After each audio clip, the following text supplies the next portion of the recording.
സ്വർഗം. ഇതെവിടെ നിന്ന് കിട്ടി? അതങ്ങ് അംഗീകരിച്ചു. അതൊരു അപ്രയോറി സാധനമാണ്. ഇത് കണ്ടിട്ടോ കേട്ടിട്ടോ ഒന്നുമല്ല. ഈ സ്ഥലത്ത് പോയവരുണ്ട്, ഈ സ്ഥലത്ത് പോയവരുണ്ട്. പോയി അല്ലേ, പിന്നെ ഒരു കുതിരയോ കഴുതയോ പോലെ എന്ന് പറയാൻ കഴിയാത്ത ഒരു ജീവിയുടെ മേളിൽ ഒരു സ്ത്രീയുടെ മുഖമുള്ള ബുറാക്ക് എന്ന് പറയുന്ന ഒരു ജീവിയുടെ മേളിൽ ജെറുസലേമിൽ നിന്ന് മുഹമ്മദ് പോയി എന്നാണ് പറയുന്നത്, സ്വർഗത്ത്.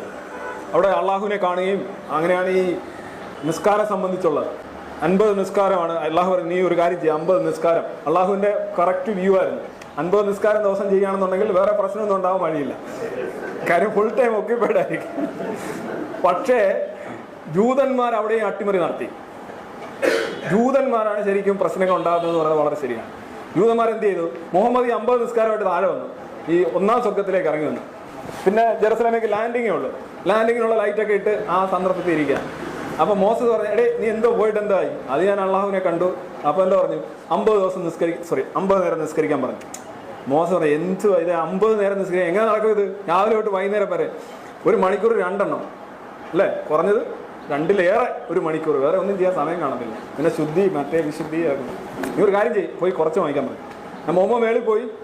അങ്ങനെ അള്ളാഹു പറഞ്ഞു, എന്നാ വീണ്ടും വന്നോ മെനക്കേട്, 5 കുറച്ചിരിക്കുന്നു. അങ്ങനെ 45 മുഹമ്മദ് വീണ്ടും തിരിച്ചു വരുന്നു. വീണ്ടും 1-ാം സ്വർഗത്തിൽ റെഡിയായിട്ട് 1-ാം ആകാശത്ത് മോസസ് ഉണ്ട്. മോശ പറഞ്ഞ് എത്ര കുറച്ചിടാ? 5 കുറച്ച്. എന്താണ് 5 ആയിട്ട് എന്താ ആകാനാ? വീണ്ടും പോയി 40 കുറച്ചു. വീണ്ടും തിരിച്ചു വന്നു. മോശ പറഞ്ഞു അതുകൊണ്ടൊന്നും ആയില്ലെന്ന് പറഞ്ഞു. വീണ്ടും തിരിച്ചു പോയി 40, 35 30 25 20 15 10 വീണ്ടും തിരിച്ചു വന്നു. മോസസ് വീണ്ടും കയറ്റിവിട്ടു. അവസാനം 5 തിരിച്ചു വന്നു. അപ്പം അവസാനം വന്നപ്പോൾ മോസസ് എത്ര? 5. എന്നാ കുഴപ്പമില്ല. അപ്പം ഈ 5 നിസ്കാരം എന്നുള്ള സാധനം യഥാർത്ഥത്തിൽ ആക്കിയിട്ട് പലതും നമുക്ക് 5 നിസ്കാരം വരുമ്പോൾ ഒരുപാട് സമയം ബാക്കിയുണ്ടല്ലോ. എക്സ്ട്രാ ടൈം പലതും ചെയ്യാനായിട്ടുള്ള സമയം ബാക്കിയുണ്ടല്ലോ. അപ്പോൾ നമ്മൾ വേറെ എന്തെങ്കിലും പ്രശ്നങ്ങളൊക്കെ ചെയ്യും. ചിലപ്പോൾ അത് പ്രശ്നങ്ങളാവും.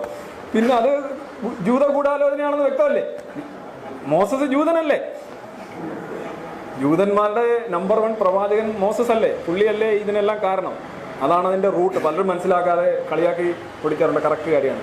50 എണ്ണം കറക്റ്റ് ദിവസം ചെയ്തിരുന്നെങ്കിൽ ഈ പ്രശ്നമില്ല.